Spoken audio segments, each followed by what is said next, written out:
पंडित प्रदीप मिश्रा एक बार फिर विवादों में घिर गए हैं। दरअसल उन पर आरोप है कि उन्होंने अपनी कथा के दौरान भगवान चित्रगुप्त का अपमान किया है, जिसको लेकर कायस्थ समाज अब भड़क गया है और उनसे माफी मांगने को कहा गया है। जी हां, कथावाचक पंडित प्रदीप मिश्रा अपने बयान को लेकर एक बार फिर विवादों में घिर गए हैं। उन पर महाराष्ट्र में कथा के दौरान व्यासपीठ से कायस्थ समाज के आराध्य भगवान चित्रगुप्त को लेकर अमर्यादित और अपमानजनक टिप्पणी का आरोप लगा है। इस मामले को लेकर कायस्थ समाज में रोष है।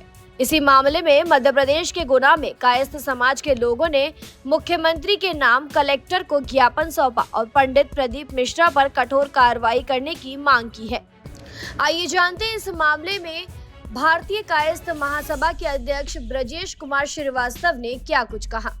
14 जून को महाराष्ट्र में हमारे आराध्य नहीं, कायस्थ समाज के आराध्य नहीं, बल्कि पूरी प्राणी जगत की वो लेखा जोखा, कर्मों का लेखा जोखा रखने वाले हैं एवं न्यायाधीश हैं।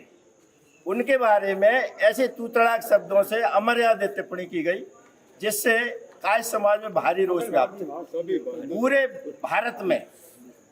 पूरे भारत हिंदू समाज में, सनातन समाज में सभी लोग इससे आहत हुए और सभी जगह ज्ञापन दे के विरोध प्रदर्शन कर रहे हैं।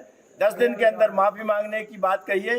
अगर वो नहीं मांगते माफी तो सब जगह FIR होगी और भारी विरोध प्रदर्शन उनका पुतला भी जलाया जाएगा। अगर वो नाक रगड़ के सही ढंग से चित्रगुप्त पीठ पे जाके माफी नहीं मांगेंगे तो इस तरह का हम आंदोलन जारी रहेगा, उनके खिलाफ आंदोलन। आज समस्त संगठन, हमारे 5 संगठन हैं गुना में, लेकिन कायस्थ समाज के बैनर के तले सभी ने आज एकजुटता दिखाई है और सब एक साथ आकर एक ज्ञापन दिया है।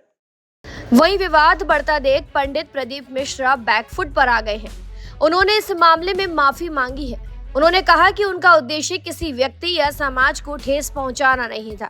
क्या कुछ कहा कथावाचक पंडित प्रदीप मिश्रा ने, आइए सुनते हैं। देखिए, श्री शिवाय नमस्तुभ्यम। सभी शिव भक्तों को ऐसा नहीं कि किसी समाज को या किसी भी व्यक्ति को कोई बात कही गई हो। देवताओं का क्रम था। शिव महापुराण की कथा महाराष्ट्र में चल रही थी, जो सोशल मीडिया पे भी डली हुई है। उसमें यमराज, चित्रगुप्त महाराज और भगवान शिव की एक भक्ति का प्रसंग चल रहा था। उसमें भी अगर किसी व्यक्ति विशेष को भी, यदि समाज को भी हमारी वाणी से अगर कोई ऐसा शब्द लग रहा है कि गलत हुआ है या गलत बोल गए हों और हमारी वाणी से अगर किसी के हृदय को भी ठेस पहुंची हो तो मैं क्षमा चाहता हूं। किसी के हृदय को ठेस पहुंचाना कभी शिव महापुराण नहीं जानती।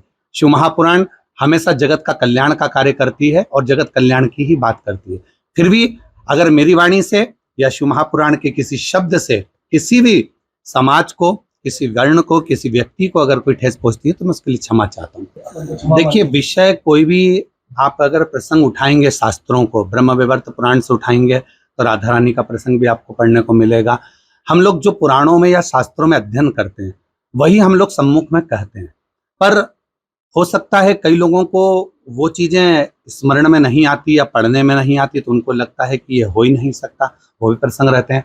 पर अभी के जो प्रसंग हैं या मूल जो प्रसंग हैं, और देखिए, एक वक्ता है, वक्ता अपनी व्यासपीठ से अगर कोई बात कह रहा है तो वो उसके अंदर की भी बात सामने प्रस्तुत करता है कि उसके अंदर के भाव क्या है। परंतु कोई किसी के हृदय को ठेस पहुंचाना या किसी को गलत कहना, ये किसी वक्ता के लिए नहीं है या किसी व्यासपीठ के लिए नहीं है। हम कायस्थ समाज भी हमारी है संपूर्ण। हम तो चारों वर्णों को अपना मानकर चलते हैं, ब्राह्मणों, क्षत्रियो, वैश्य, शूद्र, सबको हम अपना मानकर चलते हैं।